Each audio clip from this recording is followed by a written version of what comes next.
हमारे channel biology lover 02। दोस्तों आज हम स्टार्ट करने वाले हैं बायोटेक्नोलॉजी प्रिंसिपल एंड प्रोसेस में सेकंड पार्ट। तो दोस्तों सेकंड पार्ट कंप्लीट करने से पहले मैं आपको बता देती हूँ कि हमने बायोटेक्नोलॉजी प्रिंसिपल एंड प्रोसेस का फर्स्ट पार्ट कंप्लीट कर दिया है। ठीक है, तो फर्स्ट पार्ट कंप्लीट में हमने आपको उसमें बायोटेक्नोलॉजी प्रोसेस के बारे में बताया है। अगर आपको सेकंड पार्ट समझना है तो उससे पहले आपको फर्स्ट पार्ट कंप्लीट करना होगा। तो दोस्तों वो वीडियो जाकर के आप हमारा देखिए। तो आइए दोस्तों स्टार्ट करते हैं हम second part biotechnology principle and process में। तो सेकंड पार्ट हमारा क्या है, tools of recombinant DNA technology, यानी वो टूल्स जो क्या करते हैं, रिकॉम्बिनेंट करते हैं डीएनए टेक्नोलॉजी के बारे में। तो दोस्तों ये क्या हो गया हमारा रिकॉम्बिनेंट डीएनए टेक्नोलॉजी। अब बात करते हैं कि tools of recombinant DNA technology में काम क्या होता है। These are instrument that help modify, cut, join and read DNA in various way, यानी वो इंस्ट्रूमेंट जो कि क्या करते हैं, हमारे डीएनए को कट करते हैं और फिर कट करने के बाद उनको ज्वाइन करते हैं, एक साथ में जोड़ते हैं। उसके बाद जो प्रोसेस होता है, ठीक है, उसके बाद वो पॉलीमर्स बनाते हैं, फिर डीएनए और आरएनए के पॉलीमर्स बनते हैं, फिर उनका वर्क होता है हमारे बॉडी के अंदर। ठीक है दोस्तों, ये क्या होता है हमारा डीएनए रिकॉम्बिनेंट टेक्नोलॉजी।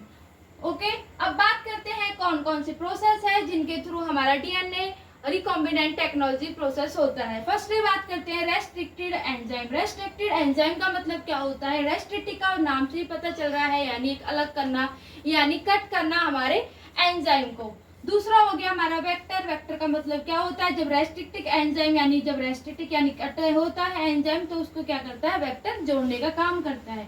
तीसरा हो गया हमारा डीएनए लाइगेज। डीएनए लाइगेज का मतलब क्या होता है, जब हमारे एंजाइम यानी जब हमारे डीएनए अलग अलग हिस्सों में कट जाते हैं, यानी दो अलग हिस्सों में हो जाते हैं, तो दो अलग हिस्सों को जोड़ने का काम क्या होता है, हमारा डीएनए लाइगेज होता है। ये हो गया प्रोसेस। फोर्थ है हमारा होस्ट ऑर्गेनिज्म।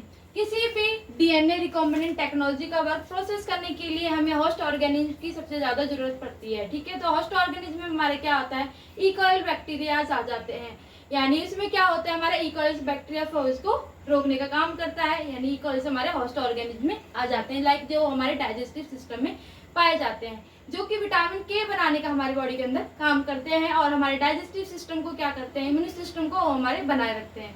ये हो गया। फिफ्थ है हमारा पॉलीमर्स एंजाइम। पॉलीमर्स एंजाइम में क्या होता है, पॉलीमर्स एंजाइम में हमारे जो डीएनए और आरएनए मिलकर के क्या बनाता है, पॉलीमर्स बनाता है। तो ये किस में आ जाता है, हमारा रेप्लिकेशन होता है। क्या होता है, हमारे डीएनए और आरएनए का क्या होता है, रेप्लिकेशन होता है। तो ये किस में आ जाता है, हमारे पॉलीमर्स में एंजाइम में। बात करते हैं रेस्ट्रिक्शन एंजाइम के बारे में। रेस्ट्रिक्शन एंजाइम होता है क्या है, रेस्ट्रिक्शन का मतलब क्या होता है, एक तरीके से हमारा एंजाइम का सीजर होता है, यानी एंजाइम को काटने का काम करता है हमारे डीएनए के अंदर। तो ये क्या है हमारा रेस्ट्रिक्शन एंजाइम। डीएनए सीजर भी बोला जाता है इसको, डीएनए कटिंग एंजाइम भी बोला जाता है। These are found in the bacteria. जो हमारा रेस्ट्रिक्शन एंजाइम होता है ये हमारे बैक्टीरिया के अंदर पाया जाता है। फर्दर इसके बाद दो प्रोसेस होता है हमारे बॉडी के अंदर। ठीक है, अब बात करते हैं डीएनए। जो डीएनए होता क्या है, तो डीएनए क्या होता है, डीऑक्सीराइबोन्यूक्लिक एसिड होता है। ठीक है, आप दोस्तों स्ट्रक्चर देख रहे होंगे, ये क्या है, हमारा डीएनए का स्ट्रक्चर है। इसके अंदर हमारे न्यूक्लियोटाइड्स प्रेजेंट होते हैं, यानी डीएनए राइबोन्यूक्लिक एसिड।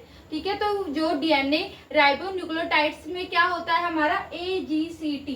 तो रेस्ट्रिक्शन एंजाइम क्या करता है, एक स्पेसिफिक लोकेशन होता है, एक स्पेसिफिक सीक्वेंस होता है, उसको काटने का काम करता है डीएनए के अंदर। बात करते हैं सीक्वेंस क्या होता है। सीक्वेंस का मतलब होता है न्यूक्लियोटाइड्स। न्यूक्लियोटाइड्स क्या होता है, जो हमारे डीएनए के अंदर जो हमारे न्यूक्लियोटाइड्स प्रेजेंट होते हैं, लाइक AGCT, ये क्या हमारे न्यूक्लियोटाइड्स होते हैं जो हमारे डीएनए के अंदर प्रेजेंट होते हैं। बात करते हैं हम जैसे कि हमारा जो AGCT यानी हमारा न्यूक्लियोटाइड्स होता है डीएनए के अंदर, तो कैसे रेस्ट्रिक्शन एंजाइम कटिंग करता है। तो दोस्तों जैसे कि हमारे आपको पता है कि डीएनए के अंदर हमारा बेस, शुगर और फॉस्फेट प्रेजेंट होता है, जो कि एक फॉस्फोडाइस्टर क्या बनाता है, एक बॉन्ड बनाता है। ठीक है, फॉस्फोडाइस्टर बॉन्ड बनाया जाता है। फॉस्फोडाइस्टर बॉन्ड इसलिए बोला जाता है क्योंकि इसमें हम बेस यानी नाइट्रोजीनियस हमारा शुगर और फॉस्फेट क्या होता है, प्रेजेंट होता है। तो ये एक पूरा क्या होता है, एक बॉन्ड होता है फॉस्फोडाइस्टर का। तो हमारा रेस्ट्रिक्शन क्या करता है, रेस्ट्रिक्शन क्या करता है, एक स्पेसिफिक लोकेशन देखता है, एक स्पेसिफिक सीक्वेंस देखता है, यानी फॉर एग्जांपल रैंडमली मैं आपको बता देती हूँ, जैसे AGGCT का, ठीक है, ये हमारा एग्जांपल हो गया। तो उसमें से क्या करता है, वो स्पेसिफिक हमारा सीक्वेंस देखता है और स्पेसिफिक सीक्वेंस से ही वो क्या कर देता है, कटिंग कर देता है। फॉर एग्जांपल जैसे कि हमारा जी और टी के बीच में उसने कटिंग करता है, तो जी और टी क्या कर दिया, अलग कर दिया। तो ये क्या काम होता है, हमारा रेस्ट्रिक्शन एंजाइम का काम होता है। अब हम बात करते हैं हमारा जो रेस्ट्रिक्शन एंजाइम होता है, belong to a class of enzyme nucleus. यानी जो हमारा रेस्ट्रिक्शन एंजाइम होता है वो क्या करता है, बिलोंग करता है हमारा एक class of enzyme nucleus. Nucleus क्या है, हमारा न्यूक्लिक एसिड से है। तो दोस्तों बात करते हैं जो रेस्ट्रिक्शन एंजाइम में जो हमारा एंजाइम होता है वो न्यूक्लियस एंजाइम से क्या करता है, बिलोंग करता है। तो हमारा न्यूक्लियस में क्या आता है, फर्स्टली आता है हमारा एक्सोन्यूक्लियस, दूसरा आता है हमारा एंडोन्यूक्लियस। एक्सोन्यूक्लियस का मतलब क्या होता है, यानी जिसमें हमारा रेस्ट्रिक्शन एंजाइम क्या करता है, जो डीएनए के बाहर का जो बॉन्ड होता है फॉस्फोडाइस्टर होता है, तो बाहर की तरफ से क्या करता है, उसको रिमूव करता है यानी कट करता है। ठीक है, तो ये क्या हमारा एक्सोन्यूक्लियस होता है, यानी remove nucleotides from ends of DNA, यानी डीएनए के बाहर का जो बॉन्ड होता है उसको क्या करता है, कट करता है। तो ये क्या हो गया हमारा एक्सोन्यूक्लियस। एंडोन्यूक्लियस क्या होता है, remove nucleotides from specific position with DNA, यानी जो हमारा बॉन्ड है उसके अंदर की तरफ, यानी अंदर की तरफ जो हमारा स्पेसिफिक पोजीशन होता है, स्पेसिफिक, ठीक है, सीक्वेंस होता है हमारे डीएनए का, तो उसको क्या करता है, कट करता है। तो ये क्या हो गया, हमारा एंडोन्यूक्लियस हो गया। इसी पर अब हम बात करते हैं रेस्ट्रिक्शन एंडोन्यूक्लियस। रेस्ट्रिक्शन एंडोन्यूक्लियस में क्या होता है, हमारा each restriction endonuclease cuts a DNA specific site recognizing a specific sequence of base pair. Mean जो हमारा रेस्ट्रिक्शन एंडोन्यूक्लियस में क्या होता है कि जो रेस्ट्रिक्शन एंडोन्यूक्लियस क्या करता है कि जो स्पेसिफिक जो डीएनए होता है उसको कट करता है, जो कि पहले से क्या होता है, रेगोनाइज सीक्वेंस होता है, यानी उसको रेगोनाइज क्या हुआ है, क्या होता है, सीक्वेंस होता है, यानी न्यूक्लियोटाइड्स होता है, उसको क्या करता है, कट करता है। तो ये क्या हो गया, हमारा रेस्ट्रिक्शन एंडोन्यूक्लियस हो गया। फॉर एग्जांपल जैसे कि हमारा ये है, हमारा फॉस्फोडाइस्टर बॉन्ड है, ठीक है, इसमें हमारा एंडोन्यूक्लियस यानी जो अंदर की तरफ प्रेजेंट्स होते हैं हमारे ऑलरेडी जो स्पेसिफिक यानी रेगोनाइज किया हुआ सीक्वेंस होता है, इसको क्या करता है, कट करता है। एग्जांपल के लिए जैसे हमारा AGGCT हो गया, उसके बाद हमारा GGCTA हो गया। ठीक है, ये क्या है, एक रेगोनाइज सीक्वेंस होता है हमारे किसके, फॉस्फोडाइस्टर बॉन्ड के अंदर। ठीक है, तो उसको क्या होता है, उसको क्या करते हैं, कट करते हैं। तो ये क्या होता है, हमारा रेस्ट्रिक्शन एंडोन्यूक्लियस होता है, जो कि पहले से ही क्या होता है, रेगोनाइजिंग किया गया होता है स्पेसिफिक सीक्वेंस, और उसी को क्या करता है, एक बेस पेयर होता है, उसको क्या करता है, कट कर देता है। अब हम बात करते हैं रेस्ट्रिक्शन एंडोन्यूक्लियस में एग्जाम्पल के बारे में। तो फर्स्टली एग्जाम्पल है हमारा BAMHI। तो हमारा रेस्ट्रिक्शन एंडोन्यूक्लियस में फर्स्टली एग्जाम्पल क्या है, BAMHI। तो दोस्तों BAMHI में क्या होता है, BAMHI रेस्ट्रिक्शन एंडोन्यूक्लियस में क्या होता है कि उसमें एक स्पेसिफिक सीक्वेंस, रेगोनाइज जो सीक्वेंस होता है उसको क्या करता है, ढूंढता है।